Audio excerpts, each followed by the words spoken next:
Assalamualaikum warahmatullahi wabarakatuh. Kembali lagi di Jurus Sejarah. Kali ini saya akan menceritakan tweet dari Ramdan Nahdi. Kalian bisa langsung cek websitenya di Ramdan by Nahdi. Tweet ini berjudul Selamat dari Tumbal Pesugihan.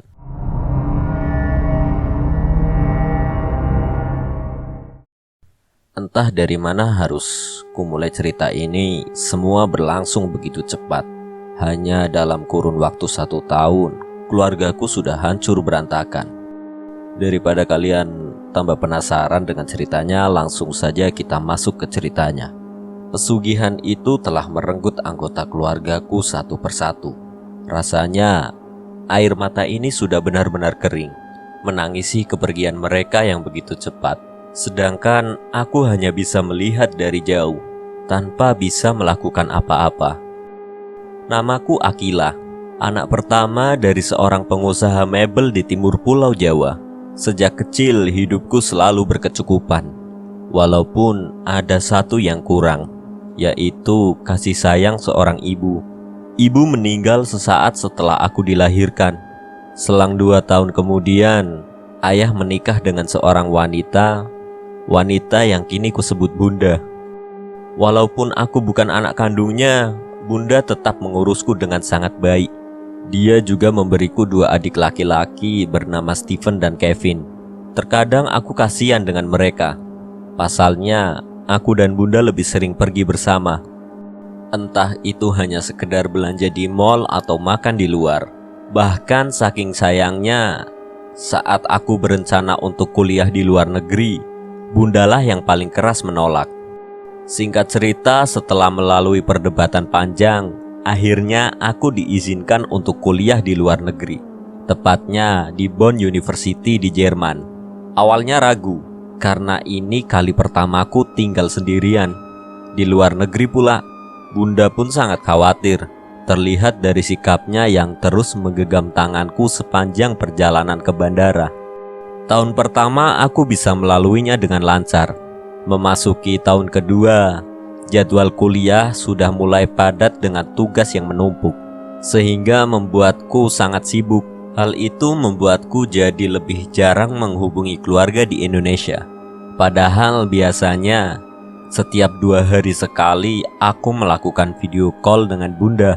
Sekarang hanya bertukar kabar via chat. Waktu terus berlalu, aku pun semakin jarang menghubungi Bunda. Untungnya Bunda sangat mengerti dengan keadaanku. Jika sedang kangen, aku hanya mengecek aktivitas keluarga di akun sosial media mereka masing-masing. Kupikir semuanya baik-baik saja, sampai ting, sebuah notifikasi pesan terlihat di layar ponsel. "Gila sayang, bisa video call, penting." Pesan Bunda di sebuah aplikasi chat. Aku hanya melihatnya sekilas. Masih belum bisa membalasnya karena sedang kuliah. Padatnya kegiatan di kampus membuatku lupa dengan pesan Bunda. Aku baru ingat saat kembali ke apartemen sekitar pukul 8 malam.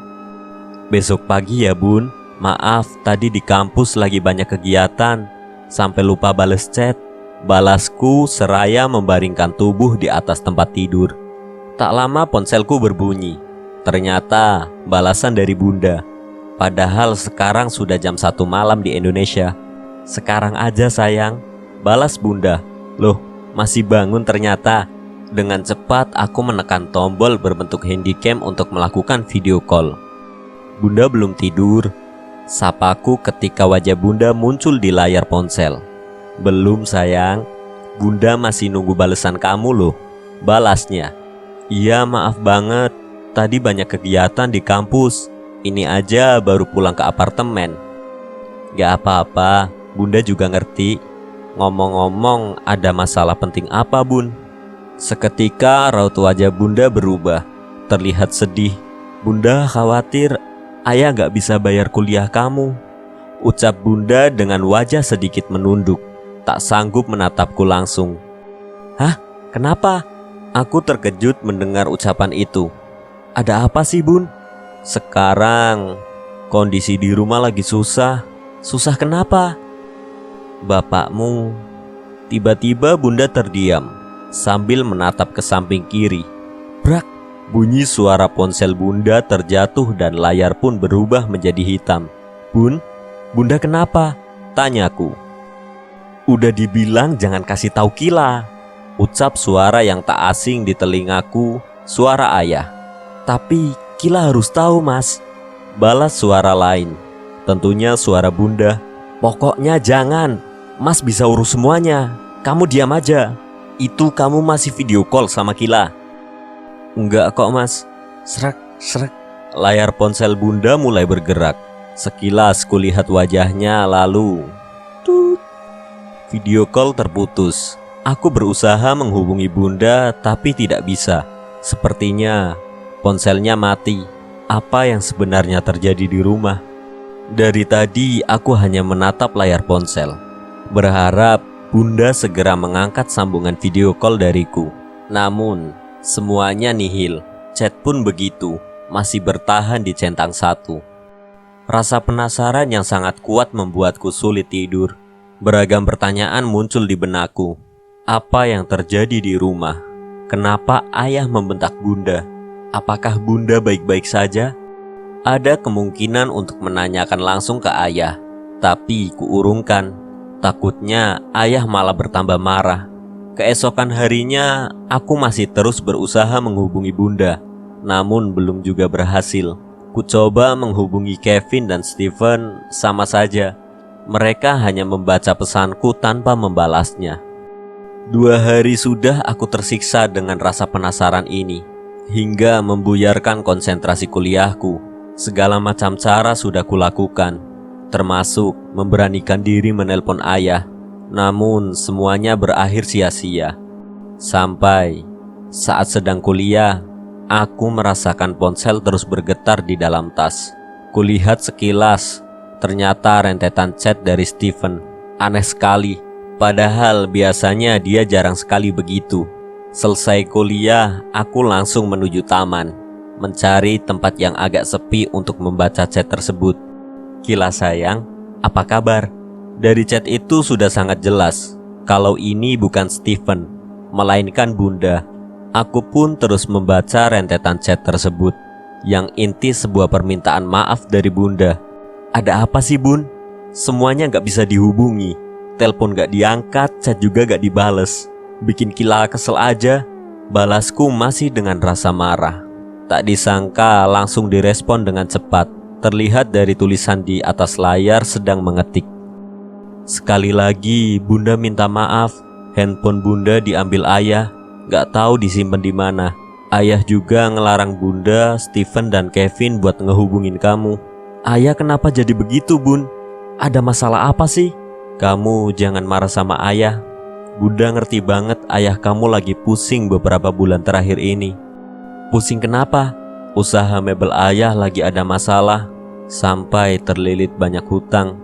Bisa jadi sebentar lagi kita terpaksa pindah dari rumah ini kalau ayah nggak bisa ngelunasin hutangnya ke bank.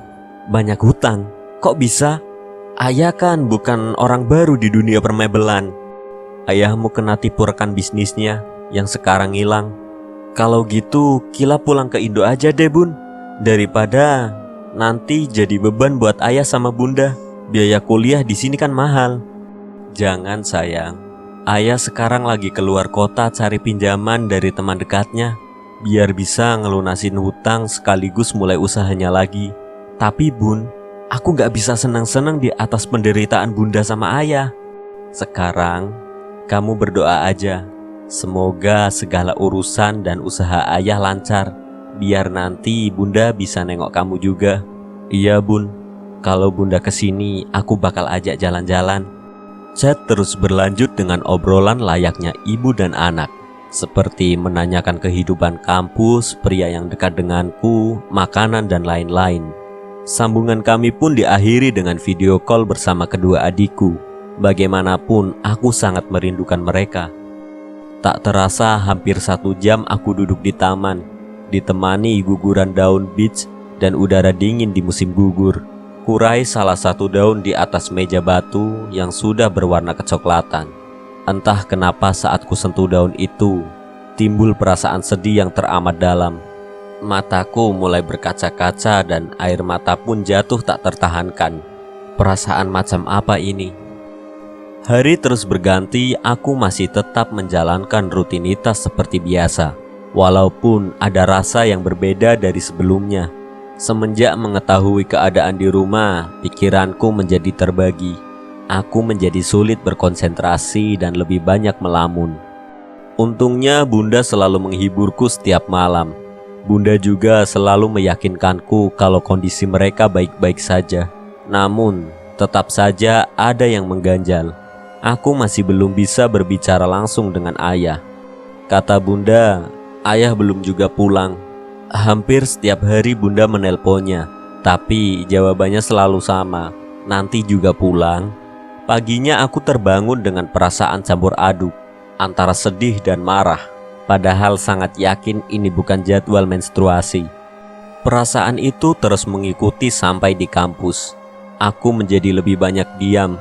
Beberapa teman sempat bertanya tentang kondisiku, tapi selalu kujawab baik-baik saja. Selesai kuliah, aku langsung pulang ke apartemen, membuat secangkir coklat hangat, lalu duduk di balkon, memandangi jalan di kota Bonn yang mulai dipenuhi guguran daun. Sambil meminum segelas coklat hangat, itu membuat hatiku jauh lebih tenang. Saat sedang larut dengan suasana, tiba-tiba dari dalam kamar ponselku berbunyi. Bergegas kurai ponsel yang ada di atas nakas. Kevin, nama itu yang tertera di layar ponsel. Tumben Bunda pakai handphone Kevin. Pikirku seraya mengangkat telepon. Halo kak, ucap suara kecil di balik telepon. Tentunya itu suara Kevin. Loh, Kevin belum tidur? Tanyaku heran. Perbedaan waktu Indonesia dan Jerman itu 5 jam. Di sini sudah pukul 6 sore. Berarti di Indonesia pukul 11 malam. Mana Bunda? Tanyaku lagi. Kak, Bunda kak. Suara adik kecilku itu terdengar panik. Kenapa Bunda? Bunda sakit kak. Sakit apa? Kevin gak tahu. Badan Bunda panas. Terus kulit merah-merah. Coba kamu fotoin Bunda. Telepon pun terputus. Tak lama, Kevin mengirimkan gambar Bunda yang sedang terbaring di atas tempat tidur. Kulitnya berwarna merah seperti udang rebus. Buru-buru ku telepon Kevin. Vin, kasih teleponnya ke Bunda. Bunda gak mau kak. Ya udah, tanyain Bunda apa yang dirasain. Kata Bunda panas sama gatel kak. Di rumah ada siapa aja? Steven mana? Kak Steven katanya sebentar lagi pulang. Aduh tuh anak. Ya udah, bilang ke Mbak Wati. Sementara olesin badan Bunda pakai bedak dingin. Nanti kalau Steven datang langsung bawa ke rumah sakit. Iya kak. Kabarin kakak kalau ada apa-apa. Terjawab sudah perasaan tidak enak seharian ini. Ternyata ada hubungannya dengan kondisi Bunda sekarang. Aku tidak bisa tenang. Dari tadi hanya mondar-mandir sambil menatap layar ponsel, berharap segera ada kabar baik dari rumah. Sekitar 10 menit kemudian, ting, Kak, Bunda aku bawa ke rumah sakit. Sebuah pesan dari Steven. Hati-hati, jangan ngebut. Iya kak. Ayah udah dikabarin? Belum. Ditelepon gak diangkat. Spontan ku telepon ayah. Benar saja, teleponnya tidak diangkat. Ayah sedang apa? Padahal situasi di rumah sedang genting. Di tengah kecemasan akan kondisi Bunda, tiba-tiba ponselku berbunyi. Ayah, batinku saat melihat nama yang ada di layar ponsel. Segera ku angkat panggilan telepon itu. Hal, belum sempat ayah menyapa. Aku sudah memotongnya terlebih dahulu. Ayah lagi ngapain sih? Gak tahu apa di rumah lagi gawat. Ucapku kesal. Gawat? Iya, Bunda sakit. Sekarang lagi dibawa ke rumah sakit. Balasku. Mending sekarang ayah buru-buru pulang. Kasihan Bunda. Steven sama Kevin juga gak mungkin bisa urus Bunda di rumah sakit. Sambungku. Iya, besok pagi ayah pulang. Ayah juga gak jujur kalau usaha mebelnya lagi ada masalah.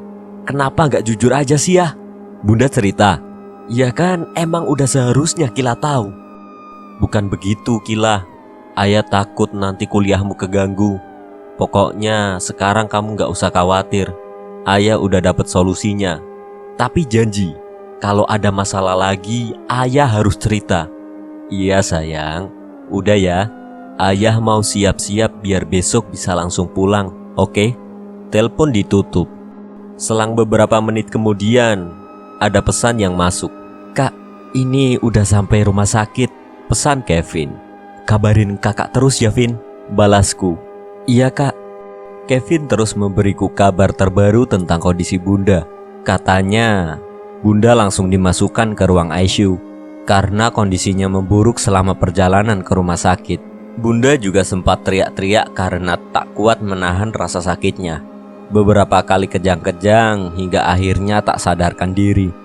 Dokter masih terus melakukan tindakan intensif.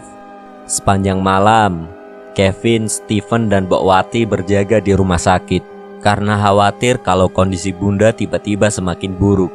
Begitu pula aku yang tetap terjaga menemani kedua adikku itu sampai tertidur. Entah berapa lama aku tidur, saat bangun kondisi bantal sudah basah. Kulihat jam, waktu menunjukkan pukul 7 pagi. Ya ampun, Bunda! Ucapku panik sambil mencari ponsel di atas tempat tidur. Ternyata ponselku terjatuh ke lantai. 10 pesan dari Kevin belum dibaca. Terlihat notifikasi pesan di layar ponsel. Cepat-cepat ku buka sambil berharap tak ada kabar buruk di pagi hari ini. Ku baca pelan-pelan pesan dari adikku ini. Ternyata hanya ingin memberitahu kalau kondisi Bunda sudah stabil. Ayah juga sudah datang ke rumah sakit. Dia langsung menyuruh Kevin, Steven, dan Mbok Wati istirahat di rumah. Setiap hari aku terus memantau kondisi Bunda di rumah sakit. Entah berapa banyak air mata yang kutumpahkan setiap melihat foto Bunda yang terbaring tak berdaya. Rasanya ingin sekali pulang ke Indonesia, tapi ayah selalu melarangku. Sampai detik ini pun, dokter masih belum memiliki gambaran tentang penyakit Bunda. Sempat beberapa kali didiagnosis penyakit A, B, dan C, namun semuanya terbantahkan ketika hasil tes medisnya normal-normal saja. Lantas, apa penyebabnya Bunda tidak sadarkan diri sampai sekarang? Sungguh aku benar-benar bingung. Di hari ke-6, tiba-tiba Steven video call. Pagi kak, sapa Steven. Di sana pagi apa siang sih kak? Sambungnya. Subuh, gak lihat apa muka kakak baru bangun tidur gini. Oh maaf, ada apa video call jam segini? Bunda gak kenapa-kenapa kan? Bunda masih belum sadar. Tapi apa? Jangan bikin penasaran. Semalam Bunda sempat bangun loh kak. Beneran? Iya, kata Mbok Wati Bunda sempat bangun.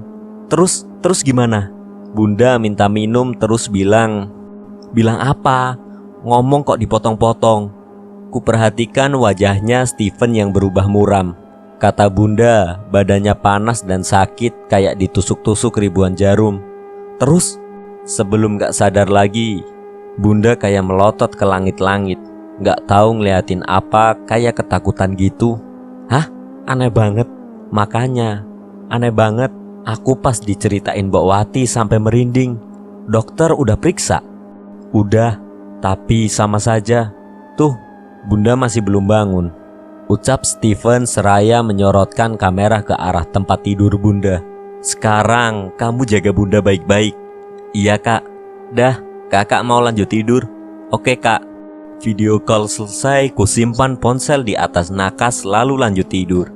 Hari terus berlalu, aku mendapatkan kabar kalau ayah kembali pergi ke luar kota. Katanya ada urusan bisnis yang harus diselesaikan. Beberapa hari lalu ayah sempat cerita kalau bisnisnya sudah mulai berjalan lagi. Hutang pun sudah dilunasi sebagian. Setidaknya itu menjadi kabar baik di tengah musibah yang menimpa keluargaku. Siang ini aku hanya menghabiskan waktu dengan duduk di balkon sambil mengamati suasana kota Bon yang indah. Saat musim gugur seperti ini biasanya akan ada pesta panen dan banyak festival. Salah satunya Oktoberfest, sebuah festival musim gugur yang berlangsung di Munich, Jerman. Rencananya sore ini aku dan teman-teman kampus akan pergi ke sana. Setidaknya ini bisa menjadi hiburan bagiku. daripada terus mengurung diri di apartemen. Sekitar pukul 4 sore jemputanku sudah datang. Yap, kami memang berencana untuk pergi dengan mengendarai mobil. Teman kampusku Carl yang ada di kursi kemudi, sedangkan aku duduk di sampingnya. Setelah menjemput beberapa teman lainnya, kami langsung meluncur ke Munich. Jaraknya lumayan jauh, perlu waktu sekitar 5-6 jam untuk sampai di sana. Melakukan perjalanan jauh bersama teman-teman seharusnya menyenangkan. Namun entah kenapa perasaanku malah sebaliknya. Ku buka sedikit jendela mobil, merasakan hembusan angin dingin yang menerbangkan rambutku. Tak terasa air mata pun jatuh. Ada apa ini? Batinku sambil menyeka air mata dengan lengan sweater. Apa kamu baik-baik saja? Tanya Carl sambil menepuk pundakku.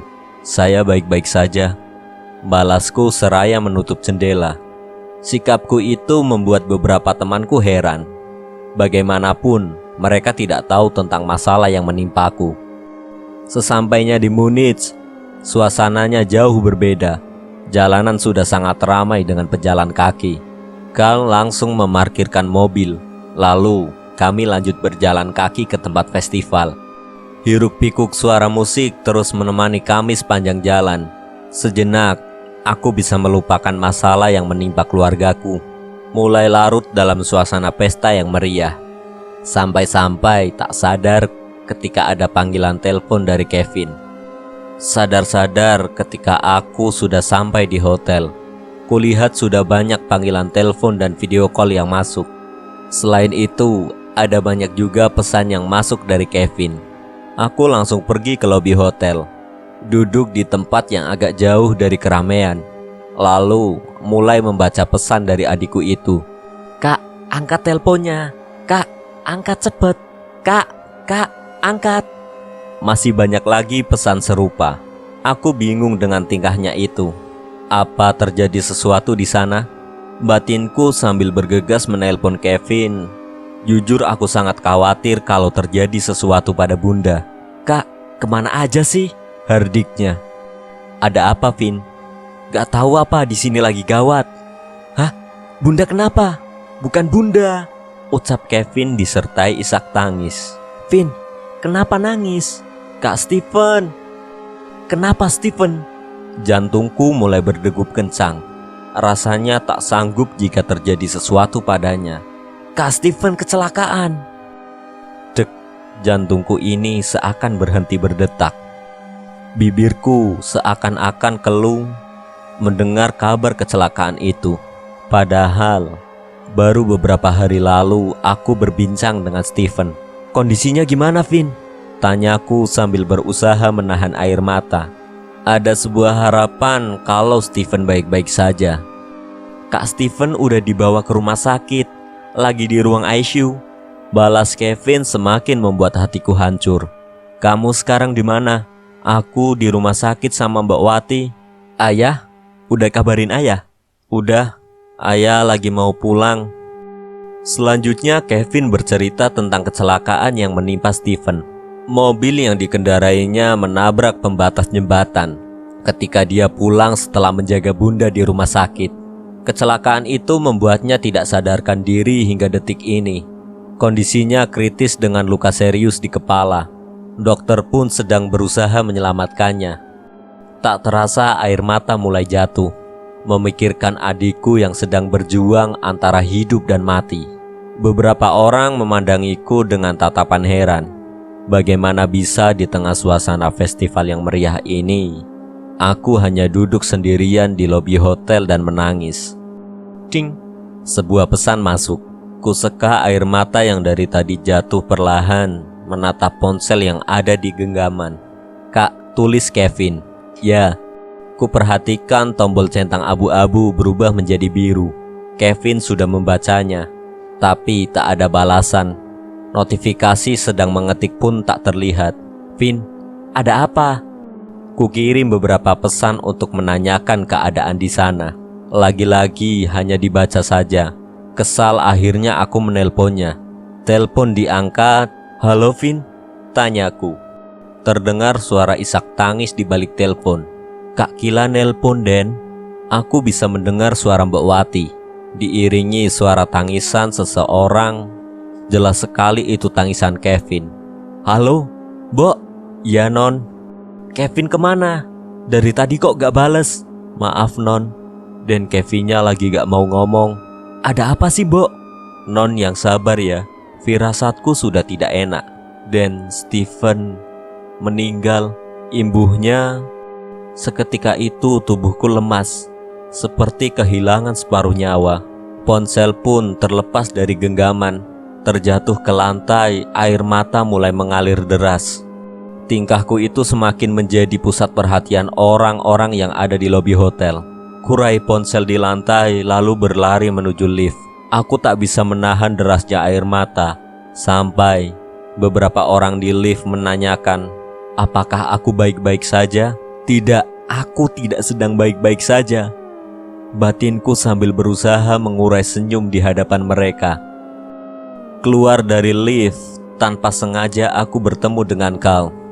Dia nampak khawatir melihat kondisiku, berusaha mengejarku yang langsung berlari ke kamar. Tok tok tok. Beberapa ketukan cepat terdengar di pintu. Sudah pasti itu Carl. Dia terus menanyakan ada apa. "Apa kamu baik-baik saja?" Sampai dia memaksa beberapa temanku yang lain untuk membujukku membukakan pintu. Namun, aku bersikeras untuk tidak membukanya. "Tolong tinggalkan aku sendirian," teriakku. Namun mereka tetap memaksa. Kemudian mencoba menghubungi ponsel. Cepat-cepat kumatikan saja ponselnya, lalu berbaring di tempat tidur.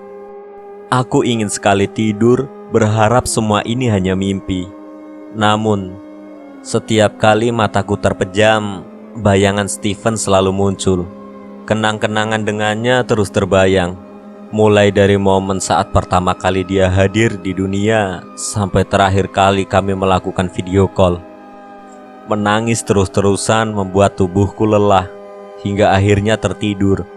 Saat membuka mata, kulihat beberapa temanku sudah duduk di ujung tempat tidur, termasuk Carl yang duduk di kursi di pojok kamar. Wajah mereka tersenyum beberapa saat, kemudian kami pun berpelukan. Awalnya aku tidak mau menceritakan semua permasalahanku ini. Namun, aku pun menyerah dan mulai menceritakan semuanya. Mulai dari bunda yang terbaring sakit dan adikku yang baru saja meninggal dunia. "Sebaiknya kamu segera pulang ke Indonesia." Saran Carl benar. Aku harus pulang ke Indonesia. Ku ambil ponsel di atas tempat tidur, masih dalam keadaan mati. Saat ku hidupkan, ternyata banyak notifikasi panggilan tak terjawab. Salah satunya dari ayah. Dengan gegas kulakukan panggilan telepon kepadanya. Cukup lama sampai dia mengangkat teleponnya. "Halo, Ayah," sapaku saat tersambung. "Gila, dari pagi ayah telepon. Kamu kemana? Kok handphonenya dimatiin?" Aku pun menangis. "Udah, jangan nangis. Kamu harus sabar." Ayah berusaha menguatkanku. "Ayah, ya, aku mau pulang ke Indonesia," ucapku dengan suara parau. "Kamu gak usah pulang. Sebentar lagi juga Stephen mau dimakamkan. Doakan aja Stephen dari sana. Jangan sedih, jangan nangis, jaga kesehatan." "Tapi ayah, aku mau nemenin Kevin. Kasihan dia sendirian." "Ada Mbok Wati yang nemenin. Kamu jangan khawatir." "Ayah." "Sudah ya sayang, ayah lagi ngurus pemakaman." Telepon ditutup. Aku yang kesal sampai melempar ponsel menjauh. "Gak boleh ya?" tanya Melinda, teman kampusku yang berasal dari Indonesia. Kuanggukan kepala. "Ya udah, sekarang kalau ada apa-apa, lu harus cerita. Semalam kita sampai panik banget loh," sambungnya. "Apalagi Carl, dia sampai minta kunci cadangan ke resepsionis hotel, saking khawatirnya sama lu," sambungnya lagi. "Maaf," ucapku sambil menatap ke arah Carl yang sedang membawa 2 potong roti dan segelas susu. "Oke," balasnya sambil tersenyum. lu makan dulu. Pasti capek semalaman nangis terus, ucap Melinda. Makasih, ucapku ketika Carl meletakkan sarapan untukku di atas nakas. Melinda dan Carl pun meninggalkanku sendirian di kamar. Mereka berdua sangat mengerti kalau aku masih butuh waktu untuk sendiri. Saat sedang menyantap sepotong roti, aku baru teringat dengan Kevin. Bagaimana kondisinya sekarang? Ku ambil ponsel, ternyata ada 2 pesan dari Kevin yang belum kubaca. Kakak kapan pulang? Kevin takut di rumah sendirian. Cepat-cepat ku balas pesan itu. Bentar lagi kakak pulang. Kamu jangan takut, jangan nangis, dan harus kuat. Balasku walaupun kondisiku sama-sama sedang sedih dan terpuruk. Tapi aku harus terlihat kuat di hadapannya. Ternyata Kevin membaca pesanku. Dia pun membalas, "Kapan kak?" "Nanti ya, kakak masih ada ujian semester. Jangan lama-lama kak, Kevin takut. Kamu harus berani." "Iya kak." Hampir setiap hari aku bertukar kabar dengan Kevin, tapi tidak dengan ayah. Seminggu ini aku tidak menghubunginya sama sekali. Jujur karena masih kesal gara-gara dia tidak mengizinkan pulang. Walaupun aku mulai sedikit memahaminya, mungkin ayah hanya ingin aku berhemat, karena tiket pulang pergi Jerman Indonesia lumayan mahal. Apalagi saat ini kondisi usaha ayahku masih belum kembali seperti semula. "Kak, kapan pulang?" Kevin kembali menanyakan hal yang sama. Rasanya ingin sekali pulang dan memeluk adikku itu. Tapi ayah sangat mengontrol keuanganku dengan ketat. Aku pun memiliki ide untuk mulai mencari pekerjaan part-time. "Kak, kok belum pulang juga? Gak kasihan sama aku. Bunda belum bangun. Kak Steven udah gak ada. Mending aku ikut Kak Steven aja." Aku sangat sedih membaca rentetan pesan dari Kevin. Tangan ini hanya terdiam di atas deretan huruf di layar ponsel. Sangat sulit sekali membalas pesan ini. "Doain secepatnya ya Vin." "Udah 2 bulan jawabannya begitu terus," balas Kevin. "Ya, kakak juga lagi usaha biar kuliahnya cepat selesai." Dia tidak tahu kalau aku masih mengumpulkan uang untuk biaya pulang ke Indonesia. Ya udah deh. Pesan itu adalah pesan terakhir yang Kevin kirim. Sudah sebulan dia tidak pernah membalas pesanku. Kata Mbok Wati, Kevin sedang marah padaku. Bulan Februari saat teman-temanku mulai sibuk merencanakan liburan musim dingin, sementara aku malah mengemasi barang-barang untuk pulang ke Indonesia. Tidak satu pun orang rumah tahu kalau aku akan pulang. Ini akan menjadi kejutan untuk Kevin. Butuh waktu 24 jam untuk sampai ke kotaku. Terakhir kali pulang kira-kira 1,5 tahun lalu. Saat itu bundalah yang menjemputku. Jantung ini berdegup kencang ketika mobil taksi yang kutumpangi sudah dekat dengan rumah. Aku tak sabar ingin berjumpa dengan Kevin dan memeluknya. Lalu melihat wajah cantik bunda yang sudah tertidur selama 5 bulan terakhir ini. Taksi pun tiba di belokan terakhir menuju rumah. Dari belokan kulihat kondisi jalan agak ramai. Terlihat sebuah mobil ambulan terparkir di depan rumah. Bergegas ku turun dari taksi. Hanya bisa berdiri mematung saat melihat sebuah keranda jenazah keluar dari rumah. Tidak lama kemudian terlihat ayah berjalan di belakangnya. Tanpa sengaja, pandangan kami pun beradu.